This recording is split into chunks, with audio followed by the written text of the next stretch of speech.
Take It Up with Jessica Lee. I'm here with David Cannici, who is the VP of Global Sales Enablement at Ceridian HCM. HCM is Human Capital Management, for those who don't know the acronym. It's a big space. You guys are doing really well. And there are some really concerns right now, actually, given the pandemic, that some companies are figuring out how to help employees in this time. And I want to get your thoughts, David, on what trends are you seeing? And of course, also share about sales enablement best practices and the program that you put in place at Ceridian. Yeah, happy to, Jessica. Happy to. Lots to share. So first and foremost, thanks for having me. It's great to be with you. Yeah, we're seeing a lot of different trends in this COVID-19 reality that we're all trying to work through. Obviously, right now, the number one thing that's top of mind for people is return to work and everything that goes along with that. Embedded in that, I think, is this whole concept of financial wellness. We're seeing people being laid off, being furloughed, returning to work. And so employees making the ends meet is really of heightened concern. And this is something that expands across all income levels and employment types, people who live paycheck to paycheck. One of the things that we've been really focused on is providing a way for employees to request a payout of their earned wages whenever they need it, right? The traditional way of doing payroll may be dead. I get paid on a biweekly schedule. I wait 2 weeks for my pay, and whatever happens in between, I'm on my own. So some really interesting fast facts, Jessica. Over half of US workers, around 55%, have struggled to cover their expenses between pay periods over the last 6 months. And 85% who could not make the ends meet between pay periods used a credit card or took money out of their savings or borrowed against equity. So this is a significant problem. The fact of the matter is, 2 weeks is probably too long today to wait for a paycheck. So these findings reveal how the traditional payroll cycle, as I said, is dead. So what we've done is we've produced a product called Dayforce Wallet that fundamentally changes the concept of the traditional payday, as now employees are enabled to request access to their pay as they earn it and need it, with no direct fees for the employer or the employee. It's a very big focus for us and our sales team. Wow, I see. So they may be able to get paid on a weekly basis or even a daily pay basis. Yeah.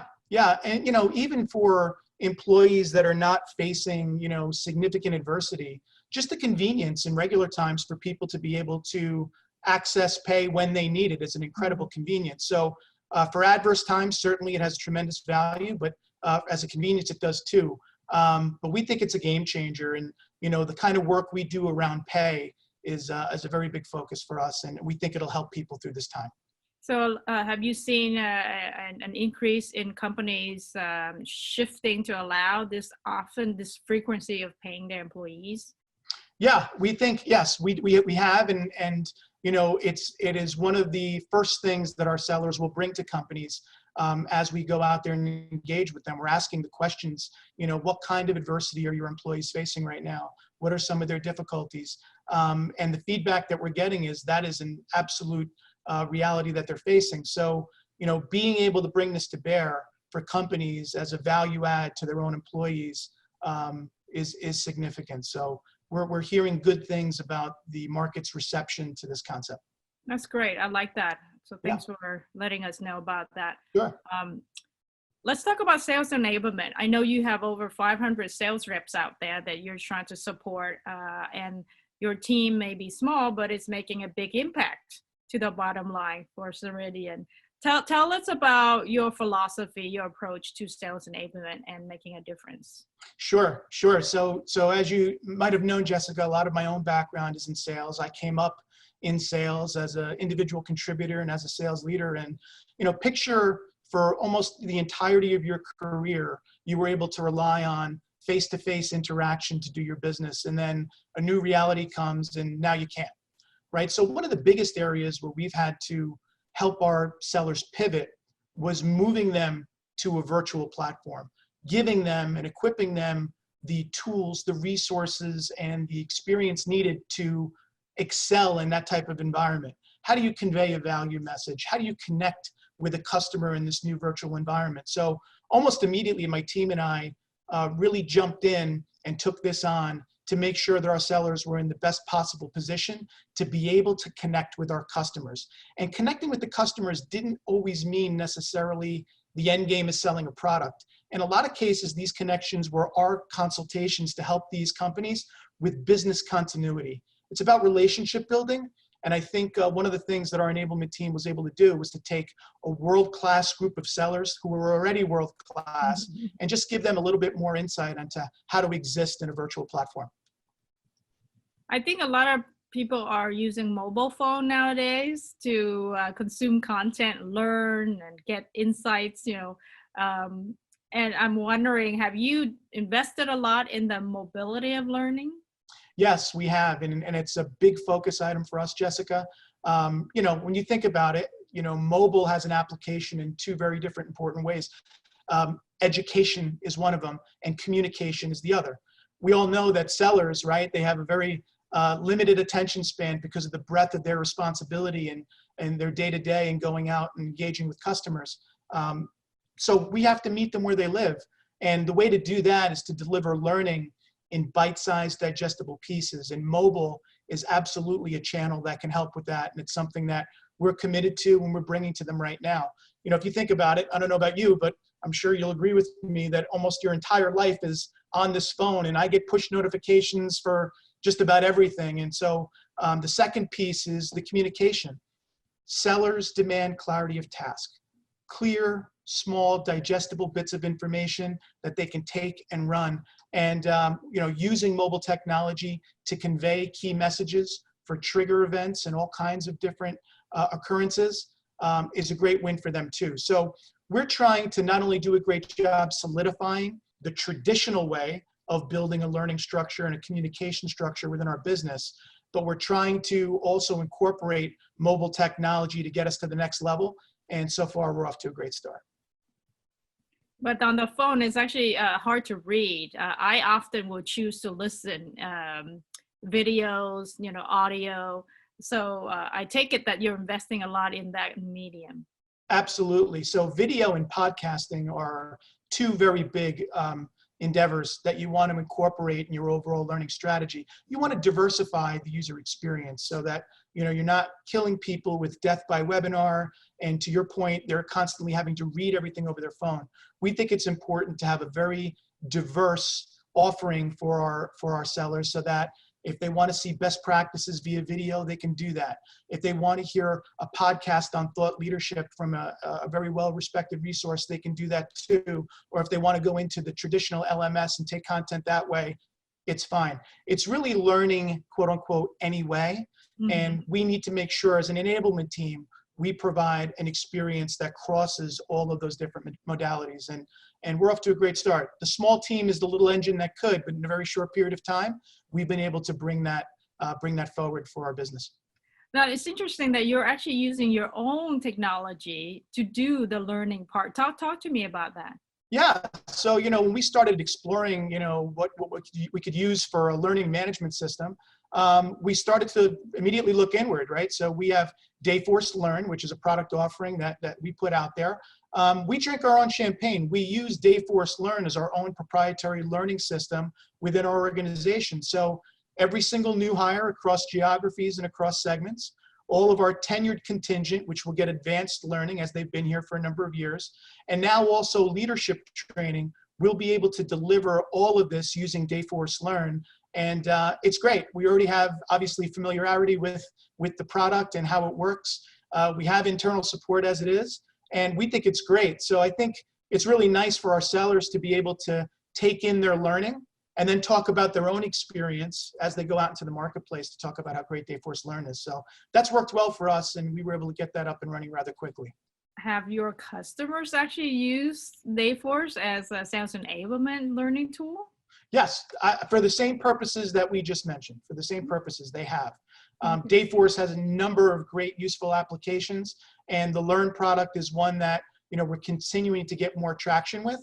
But again, that experience of our sellers being able to tell their story as a learner and then say, hey, here's the experience that I've had, and here's why I think it'll be a great value for your company.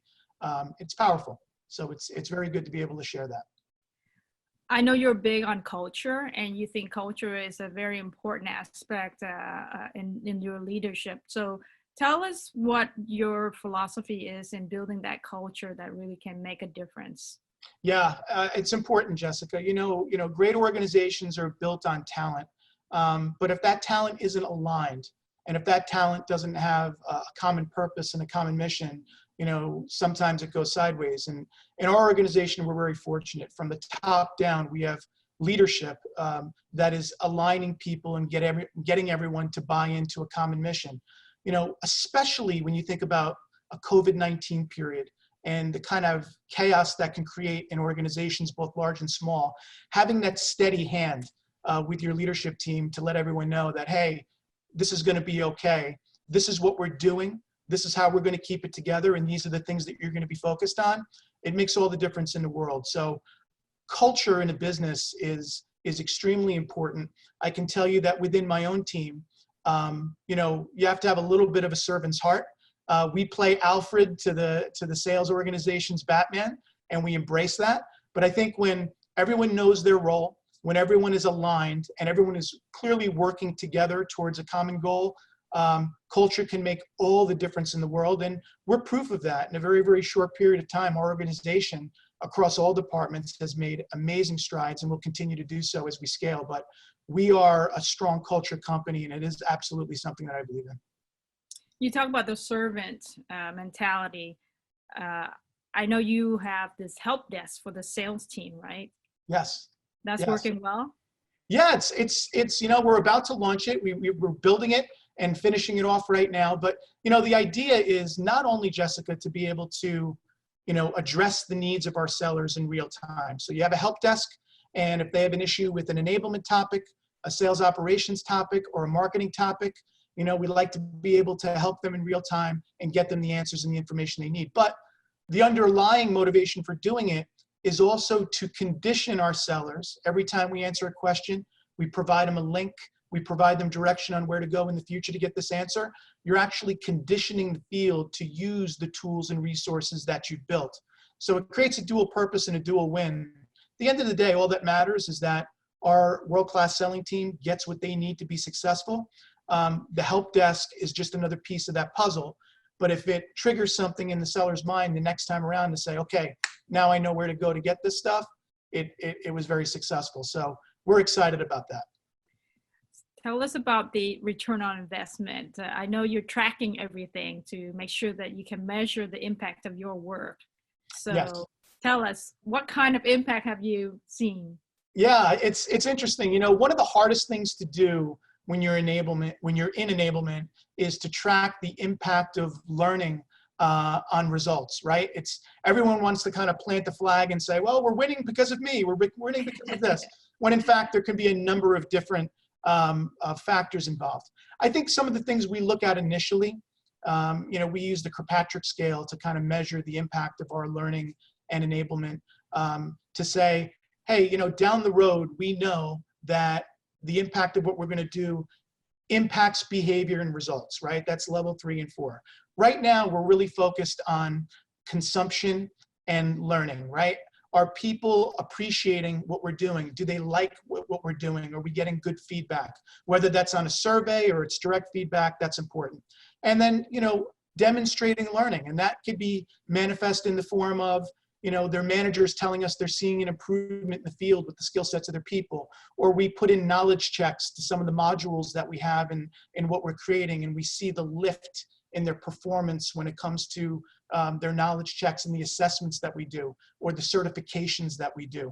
Those are good leading indicators that we think later on will start to show in repetitive behavior, consistent behavior, and then ultimately results. So a year in for me with the organization and my team, we're already starting to see some really, really nice lift in those first 2 levels, with 3 and 4 right around the corner.